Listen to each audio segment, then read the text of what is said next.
और हे भगवान, हमें तो उस सिद्धालय की कोठी में एक बार दिखा दो बस, फिर हम आपसे कभी कुछ नहीं मांगेंगे। एक बार उन अनंत गुणों से हमारा परिचय करा दो। आपकी शक्ति आपके अंदर है, लेकिन आपको पता नहीं। आपके अंदर बहुत शक्ति है, आप अपनी शक्ति को पहचानो, पहचान करो। मैं छोटे से एग्जाम्पल से बताती हूँ आपकी शक्ति। जब आप चौका लगाते हो, किसी कारणवश प्रोग्राम अपेक्षा या किसी कारणवश आहार चर्या के लिए लेट हो जाए, और जिसका संकल्प है कि जब तक हम आहार नहीं करा देंगे तब तक हम जल भी ग्रहण नहीं करेंगे। बताओ, आपको पड़गान ना मिले 2 बजे तक और 2 बजे के बाद उठे, सामायिक के बाद उठे, तो क्या आपको भूख लगेगी? लगेगी क्या?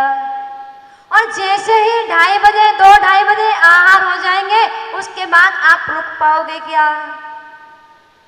रुक पाओगे क्या? इधर मुनिराज का आहार हुआ, इधर कमरे से बाहर ही निकले थे, तब तक तो खाना पीना शुरू हो गया। वो शक्ति, जो व्यक्ति बेड पे 6 बजे चाय पी लेता था, जो खाली पेट की टेबलेट 7 बजे खा लेता था, वो 2 बजे तक उसने पानी नहीं पिया। ये शक्ति किसके अंदर थी? आप लोगों के। आप कहते हो गर्मी सहन नहीं होती, और जब जिन महाराज जी माता जी के नियम होते हैं कि पंखा नहीं चलाना, उस चौके में आप पसीने से ऊपर से नीचे तक बह रहे हो, आपको गर्मी नहीं लगती। और जैसे ही महाराज जी माता जी चौके से बाहर जाते हैं, तुरंत एसी कूलर पंखा चालू हो जाता। कहाँ गई वो शक्ति? आप, वो शक्ति किसके पास थी? आपके पास। पर आपका मनोबल, आपकी भावनाएं, आपके मन में भाव चेंज थे। अभी आहार चल रहे हैं, अभी पंखा नहीं चलेगा, तो आपकी गर्मी दूर हो गई, आपकी भूख प्यास दूर हो गई, और जैसे ही साधु गए वैसे ही वापस आ गए। चलते हैं उस सर्दी की ओर, उस भयंकर सर्दी। गर्मी भी बहुत पड़ती है, सर्दी भी बहुत पड़ती है, हाथ गल जाते हैं पूरे। गैस भी नहीं जलती होगी आप लोगों से, इतनी सर्दी। और उस भयानक सर्दी में आपके नगर में चौका लग रहा है। उस चौके में अगर आप छू गए, और छूने के बाद आपने ड्राई करे हुए कपड़े गीले पहन लिए, तो भी आपको सर्दी नहीं लगती। और कहाँ 1 मिनट भी हीटर के बिना नहीं रहते, 1 मिनट भी कंबल उस गर्म कपड़ों के बिना नहीं रहते। जब तक मन की सोच थी कि हमें चौके में जाना है, ना सर्दी लग रही थी, ना गीले कपड़े दिख रहे थे, ना हवा लग रही थी, कुछ भी दिखाई नहीं दे रहा था। और जैसे ही साधु के आहार हुए, वो जल्दी कर लो ठंड लग जाएगी। जब आहार करा रहे थे तब ठंड नहीं लग रही थी उन गीले कपड़ों में, और जैसे ही आहार हो गए मानसिकता चेंज हो गई, जल्दी बदल लो नहीं तो सर्दी लग जाएगी, सर्दी बैठ जाएगी, जुकाम हो जाएगा। ये मन की भ्रमता, मन का शोर। आपके अंदर भी बहुत शक्ति है, आप अपनी शक्ति को पहचानते नहीं। आप अपनी शक्ति को जब भक्ति में डाइवर्ट कर देते हो, आप अपने मन को प्रभु के गुणगान में डाइवर्ट कर देते हो, तो आपके पूर्व के बंधे हुए कर्म क्षय होते चले जाते हैं, और पुण्य का संचय इतना हो जाता है, वो इतना हो जाता है कि एक ना एक भव में, एक ना एक दिन वो स्वधर्म इंद्र और स्वधर्म इंद्राणी का पद साक्षात प्राप्त हो जाता है। और जब वहां पर स्वधर्म इंद्र का स्वधर्म इंद्राणी का पद प्राप्त हो जाता है तो इस पुण्य के प्रताप से तीर्थंकर बालक का जब जन्म होता है तो उनको लेने का भी सौभाग्य प्राप्त हो जाता है। और जिसने तीर्थंकर बालक को एक बार अपने हाथों से स्पर्श कर लिया फिर तो उसका मोक्ष निश्चित है। वो स्वधर्म इंद्राणी, वो सची इंद्राणी कितनी पुण्यशाली होती है, कितनी पुण्यशाली होती है। सबसे पहले दर्शन स्वधर्म इंद्र को नहीं होते, क्योंकि गर्भगृह में पुरुषों का जाना निषेध है। वो स्वधर्म इंद्र से भी ज्यादा पुण्यशाली वो सची इंद्राणी हुआ करती है। जिस समय बालक को लेती है उसी समय वो स्त्री पर्याय का छेदन हो जाता है और मोक्ष चली जाती है। जितना समय स्वधर्म इंद्र का काल है उतने काल में तो 40 नील स्वधर्म इंद्राणी मोक्ष चली जाती। हे भगवान, आपकी महिमा को कौन गा सकता है? वह स्वर्ग के देव भी आपकी महिमा को नहीं गा सके। वो सर्वार्थ सिद्धि के देव जहां एक चर्चा को दोबारा नहीं करते, 33 सागर तक अलग अलग धर्म चर्चाएं होती रहती है। कितना अगाध ज्ञान भरा होगा, उसके बाद भी वो आपकी महिमा को नहीं गा सकते, क्योंकि आप अनंत गुणों के भंडार हो। हे भगवान, आपकी महिमा को कौन गा सकता है?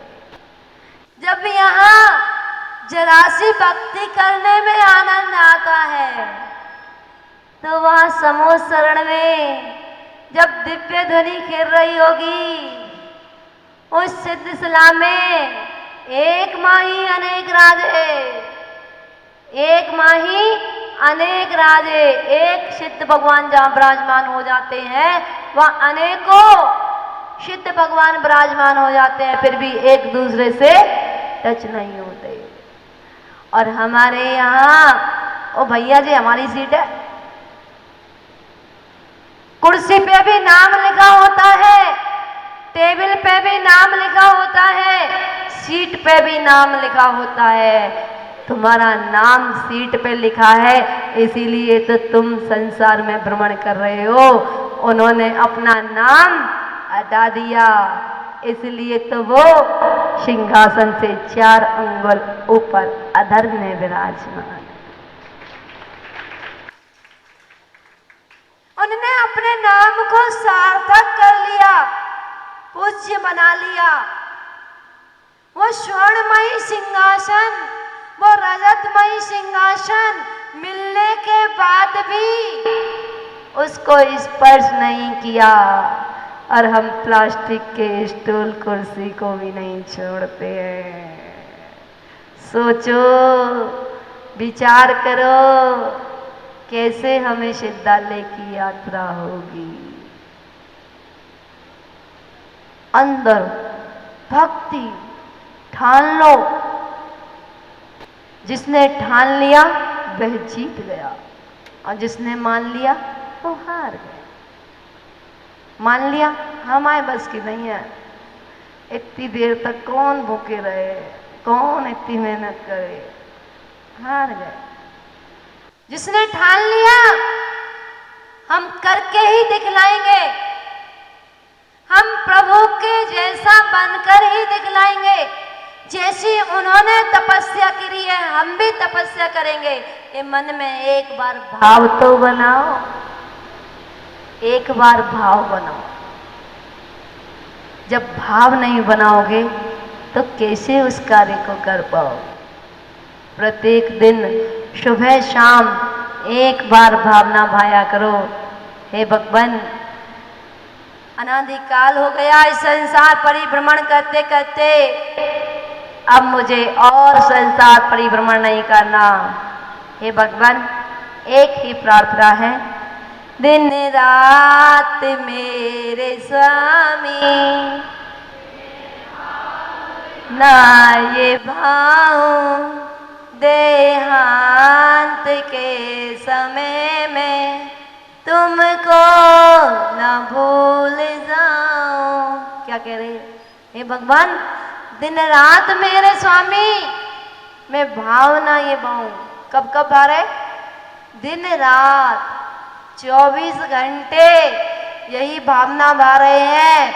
हे भगवान, जब भी मेरा शरीर पूरा हो, जब भी देहांत का समय आए, मैं आपके नाम को ना भूल जाऊं। और हम कितनी बार भाते हैं? हम तो आते हैं, प्रभु को सुना जाते हैं, दिन रात मेरे स्वामी मैं भावना ये भाऊं, देहांत के समय में तुमको ना भूल जाऊं।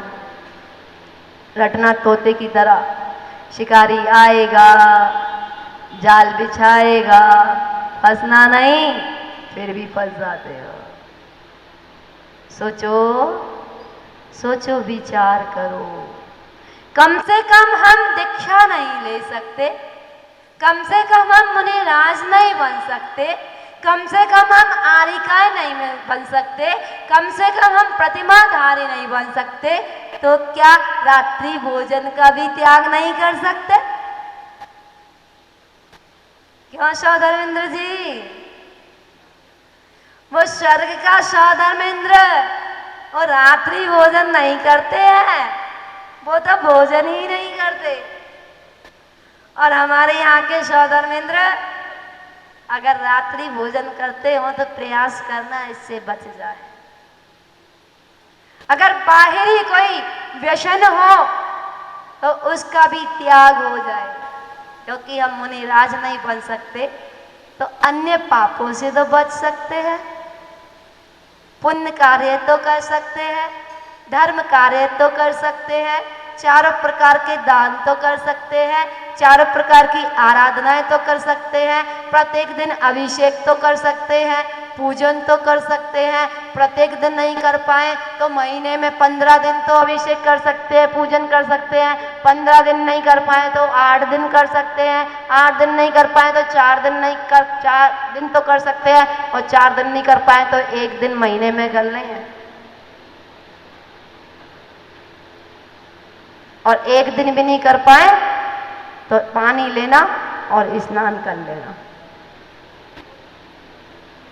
अगर महीने में 1 दिन भी अभिषेक संभव नहीं है, पूजन संभव नहीं है, तो इतना पानी लेना, कहते ना, क्या कहते हैं, और स्नान कर लेना। हम क्यों बोले तुम्हारे वाले शब्द?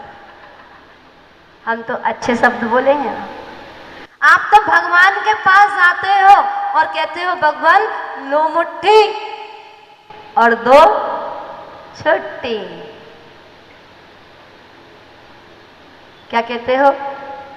हे भगवान लो मुट्ठी और 2 छुट्टी। सोचो, एक आज युवा बैठे हैं, अनमैरिड भी मुझे लगता है कि बैठे हैं कुछ बच्चे। एक जोग है, वो सुनाती हूँ आपको। लड़कों की अब बात सुनो, लड़कों की भी अब बात सुनो, ये कितनी पढ़ाई करते हैं, कॉलेज का बहाना लेकर के पिक्चर में बैठे मिलते हैं, पिक्चर में बैठे मिलते हैं। बेटा पहने कोट पैंट करे कॉलेज अटेंड, फैशन में हीरो, पढ़ने में जीरो, बाप करे है कमाई, बेटा करे सप्लाई, इन्हें अफसर कौन बनाए। बेटा बाप की समझ में ना आए कि थोड़ी थोड़ी समझ तो आए तुझको, कि थोड़ी थोड़ी समझ तो आए तुझको। आजकल के बच्चे आप पढ़ाई के लिए भेजते हो। हमारे बच्चों का कल्चर खराब हो जाएगा। पता चलता है स्कूल का बहाना लेकर कहाँ मिलते हैं। सोचो, बैग में पुस्तक है या ड्रेस है? क्या है उस बैग को कभी चेक किया? आज के माता पिता की ताकत नहीं है कि बच्चों का बैग चेक कर ले, बच्चों का फोन चेक कर ले। सोचो, इसलिए आज से पहले जो 30 साल पहले का समय था, पिताजी के सामने बेटियां बोलती नहीं थी, बेटे बोलते नहीं थे, और आज पिताजी नहीं बोलते, उल्टा है। पहले पिताजी आते थे तो बहू खांसती थी, बहू नहीं खांसती थी तो आपने हाँ क्यों मिलाई? ससुर जी खांसते थे या बहू खांसती थी? ससुर जी खांस करके आते थे और जब बहू जाती थी तो पायल की झनकार से जाती थी। पता चल जाता था कि बहू आ रही है। और अब तो ससुर जी और बहू जी एक ही थाली में खा रहे हैं होटलों में, तो अब क्या ससुर जी और क्या बहू जी। सोचो, विचार करो, कहाँ है अपनी संस्कृति? वापस लेकर के आओ। माना बेटियां हैं, बेटियां बनाओ। मैं नहीं कहती कि बहू को बेटी नहीं समझो, बेटियां बनाओ, स्नेह दो, खूब वात्सल्य दो, लेकिन अपनी संस्कृति को जीवित रखो। अपने संस्कारों को, जो माता पिता ने संस्कार दिए थे, अपन अपने बच्चों के अंदर संस्कार डालेंगे। आज ये सौदान इंद्राणी बनी, सौदान इंद्र बने, अब ये इनके जीवन पर्यंत इनको ये याद रहेगा कि पंच कल्याणक में सौधर इंद्र इंद्राणी का रोल कैसा होगा। वो सौधर में इंद्राणी बनने का बेनिफिट क्या है? वो सौधर में इंद्र बनने का बेनिफिट क्या है? उस सौधर में इंद्र के माध्यम से, वो सची इंद्राणी के माध्यम से इतनी भक्ति करती है, इतनी भक्ति करती है, इतनी भक्ति करती है कि मोक्ष की प्राप्ति कर लेती है। इतना तो आज श्री मानवतुंग स्वामी जी कह रहे हैं अपने भावों में कि हे भगवान, आप बुद्ध हो, शुद्ध हो, ब्रह्मा हो, विष्णु हो, महेश हो, क्योंकि तीनों लोग आपके अंदर ही समाहित है। अनंत ज्ञान, अनंत दर्शन, अनंत सुख, अनंत वीर्य, अनंत चतुष्टय जैसे गुण आपके अंदर समाहित है। इसलिए आप ही ब्रह्मा विष्णु महेश हैं।